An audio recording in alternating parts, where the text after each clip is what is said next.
Good morning, Pine Ridge. Thanks for tuning in. I was trying to figure out how long it's been since we've met together, and based on the number of videos I've done for these quarantine sermons, I figure we're about 10 to 11 weeks into this thing now. And I just got the message that the kids are not going back to school. The older two went and cleaned out their locker, and our third one's going on Friday to take care of her stuff at school. And the earliest they're going to be back is the fall, if even then. I'm still holding out hope that the NBA and the NFL will be able to figure things out to make something work. But what we're seeing some positive things happening. You know, some stores are starting to open up. I'm still seeing a lot of people who are wearing masks when they go in the stores. I'm seeing a lot of people who aren't wearing masks when they go in the stores. Some people are still saying that this is all silly. You know, we need to open things up, that this is a hoax and all that kind of stuff. I'm still seeing a lot of people say that we need to continue to flatten the curve, and this is just the beginning, and the house is still on fire, and all the analogies you want to use.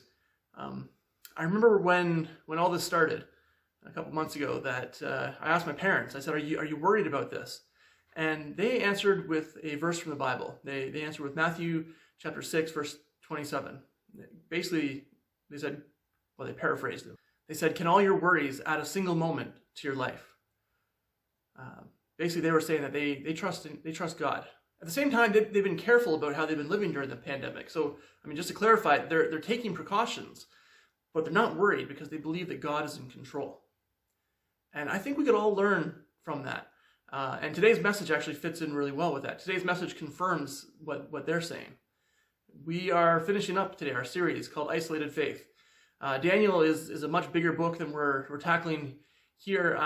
I just wanted to really do the first half of the book of Daniel for this series. And for those who haven't been with us, this series is all about the story of Daniel and his friends. Young men who were isolated from everything that made them feel comfortable. Young men who are in exile, and they're miles away from normal. And it really is a story about how they keep their faith in isolation. What I want us to learn from Daniel today is that God is in control of how and when we die. It is up to us to decide how we live. God is in control of how and when we die. It is up to us to decide how we live. So today's story takes place in Daniel chapter 6, and it's probably the most well-known story from the book of Daniel. It's Daniel in the lion's den, and it starts with Darius the Mede. Now, if you were with us last week, you'll know that Darius came in right at the very end of the chapter.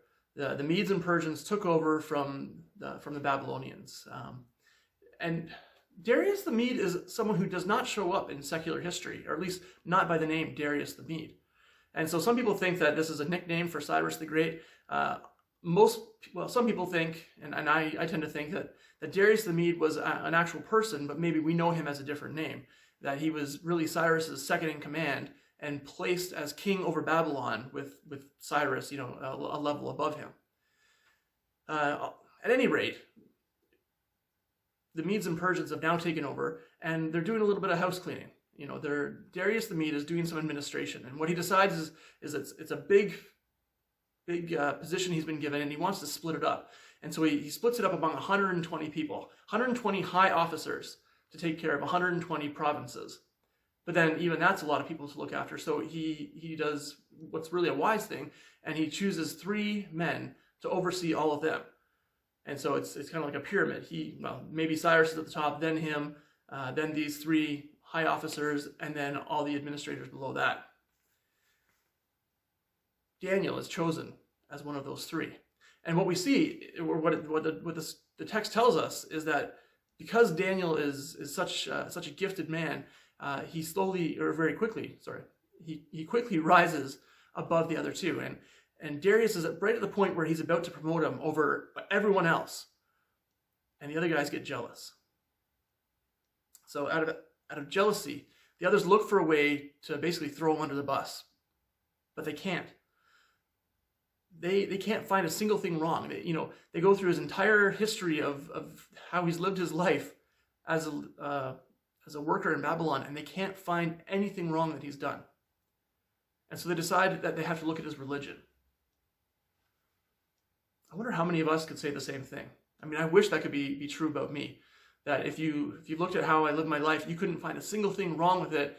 And if you looked at how I live my faith, then you'd know that that was the only way to get me. I think for most of us, that might actually be the opposite, might be true. We should all strive to be more like Daniel in that sense. So going on with the story, the administrators go to Darius. They come up with a plan.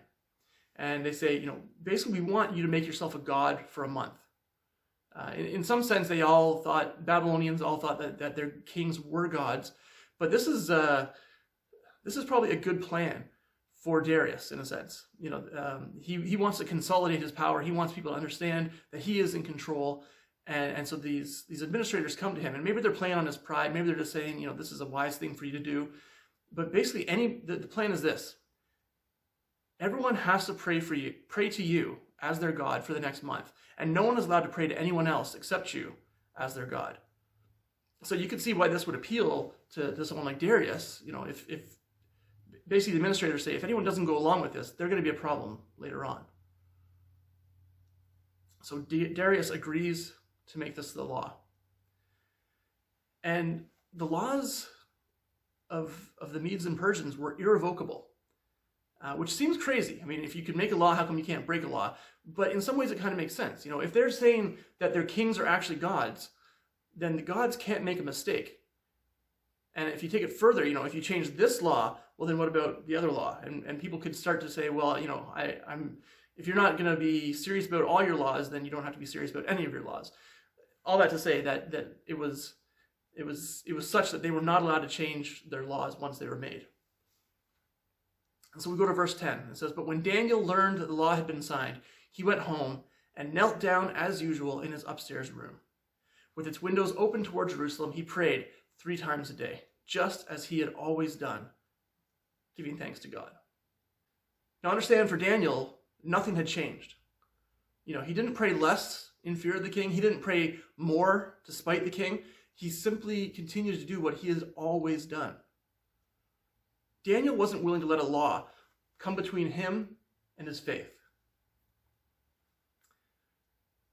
And when I say that, I imagine some of you might be thinking, what about us? Isn't that what we're doing, letting the law of the land, because of this whole COVID-19 thing? Aren't we letting the law of the land keep us from our faith? Well, look at what Daniel's doing. Daniel is continuing to worship God in isolation. All right, he is alone in his upper room. He's not in the temple in Jerusalem. He's doing the best he can given the circumstances, but he is alone. The only law he chooses to ignore is the one that says he can't worship God and must worship a false god. That doesn't apply to us right now. If anything, we are temporarily experiencing what Daniel went through his entire life. And I would be honored if anyone were to suggest that my faith was like Daniel's. So back to the story. The administrators go and they find Daniel praying as they knew they would. And so they go immediately to the king. And the text tells us that the king was deeply troubled with himself. He's not furious that Daniel disobeyed. He's upset with himself because he realizes that this was a bad law. This was a mistake. He starts to see what was going on here. But because it's an irrevocable law, he's kind of stuck. So he spends the entire day thinking about a way to save Daniel. Now, Babylonian law at the time, the law of the Medes and the Persians, was that the sentence was to be carried out the same day that someone was found guilty. And so basically Darius spends as much time as he possibly can trying to figure out a way out of this. But the administrators come to him and say, there is no way out of this. Daniel is guilty according to your law, and his punishment is to be thrown into the lion's den. So the king agrees, and he orders Daniel to be thrown into the lion's den. And then he says to him, "May your God, whom you serve so faithfully, rescue you." Interesting words. May your God, not my God, but not our God, may your God. So we see from this that Darius is obviously impressed with Daniel's faith. Darius is impacted by the kind of life that Daniel's been living, but he has not yet adopted Daniel's faith. And yet there's something about him that realizes that his God, the God that Daniel serves, is powerful enough to do this if he chooses to. Maybe he's heard the story of Shadrach, Meshach, and Abednego from the historians. We don't know what Darius knew.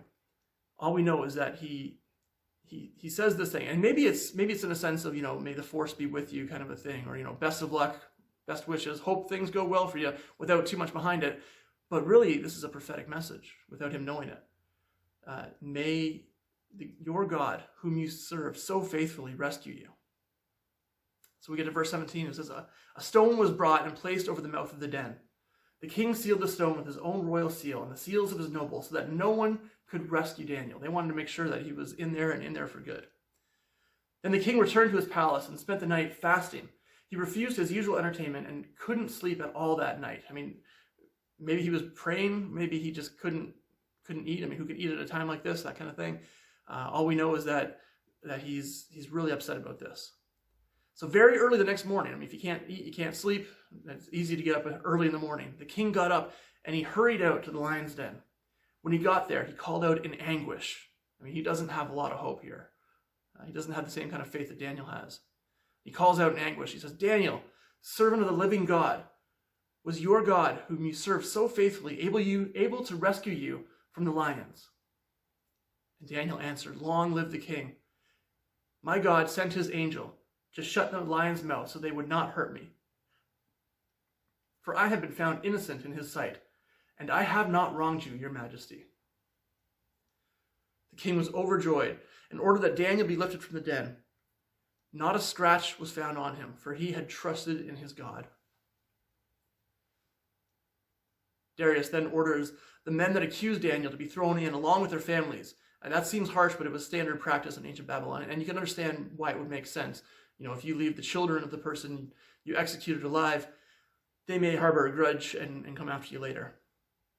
At any rate, they're thrown in. And the lions, the text tells us the lions leaped on them and tore them apart even before they hit the floor. Now, this is evidence of divine protection for Daniel. No one could then say, well, that lions weren't hungry or the lions were tame. These were vicious killers, and they were obviously hungry enough to destroy these people before they hit the den floor. God protected Daniel. And then King Darius sent this message to the people of every race and nation and language throughout the world. Peace and prosperity to you. I decree that everyone throughout my kingdom should tremble with fear before the God of Daniel. And I think Daniel would probably agree that morality and faith cannot be legislated. And I would agree. Anyone who makes this kind of a thing into a law, it's a bad law. But the sentiment behind it is correct. Because look what he says next. He says, for he is the living God, and he will endure forever. His kingdom will never be destroyed, and his rule will never end. He rescues and saves his people. He performs miraculous signs and wonders in the heavens and on earth. He has rescued Daniel from the power of the lions. And the story finishes this way. It says, so Daniel prospered during the reign of Darius and the reign of Cyrus the Persian. So I've got 3 takeaways for us from this story and really from the entire series. First one is that we need to know that the laws of God supersede the laws of men. The laws of God supersede the laws of men. We are told in the Bible to obey our rulers. The deal breaker comes if someone tells you that you can't worship God or that you must worship something or someone else. All right, obey the law of the land until one of those 2 things happens. But the laws of God supersede the laws of man. The second takeaway is that God is sovereign even over nature. God can shut the mouths of lions, and he can stop the spread of a virus. We also have to remember that God is in control and that he has a plan. Now, what would you say to martyrs, people like Perpetua and other people who were thrown to the lions and persecuted for being followers of Christ? Why did God come through for Daniel but not for them? Well, I would say the same thing that Paul said in Philippians, that to live is Christ and to die is gain. To live is Christ and to die is gain. Not a single person who died as a martyr for their faith regrets it. They went to be with the Lord. God is in control of how and when we die. It is up to us to decide how we live. The third takeaway is that when we look at the story of Daniel in the lion's den, we see that it foreshadows another story in the Bible. An innocent man is sentenced to death. He's placed in a cave, and the entrance is sealed with a great stone. Sometime later, that man walks out alive. His name is Jesus, and he is the living God, and he will endure forever. His kingdom will never be destroyed, and his rule will never end. He rescues and saves his people. He performs miraculous signs and wonders in the heavens and on earth. Because Jesus went into the cave that's actually a grave, we are declared not guilty. So I want to challenge us all to be like Daniel. Let our example of how we choose to live our lives be a sign to everyone around us that we believe that God is good, God is in control, and Jesus is Lord. As a benediction, I've chosen Psalm chapter 34, verses 15 and 17 to 19. The eyes of the Lord are on the righteous, and his ears are attentive to their cry. The righteous cry out, and the Lord hears them. He delivers them from all their troubles. The Lord is close to the brokenhearted and saves those who are crushed in spirit. The righteous person may have many troubles, but the Lord delivers him from them all. So Pine Ridge, as always, until we meet again, take care of each other.